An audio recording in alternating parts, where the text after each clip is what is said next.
కాలంలో ప్రతి ఒక్కరూ కంపల్సరిగా రోజుకి కనీసం 2 నుంచి 3 గ్లాసుల వరకైనా ఇది తాగి తీరాల్సినదే.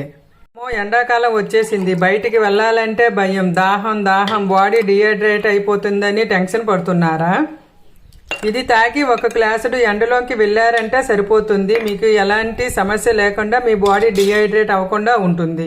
ఇలాంటిది ఒక పెద్ద గిన్నె తీసుకొని అందులోనే 1 గ్లాసుడు మజ్జిగ వేసి ఇంకో 2 గ్లాసుల వరకు వాటర్ వేసి బాగా పలచగా చేసుకోవాలి.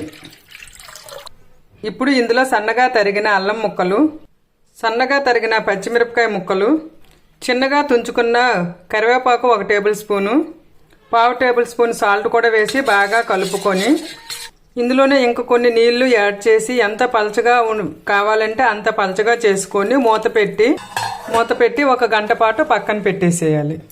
ఇప్పుడు దీన్ని మూత తీసుకొని బయటికి వెళ్ళే ముందు 1 గ్లాసు, బయట నుండి వచ్చిన తర్వాత 1 గ్లాసు తాగారంటే సరిపోతుంది. మీ బాడీ డిహైడ్రేట్ అవ్వకుండా ఉంటుంది. అంతేకాకుండా మీ కడుపు చల్లగా ఉంటుంది. ఎంతటి వేడినైనా తట్టుకునే శక్తి మీకు లభిస్తుంది.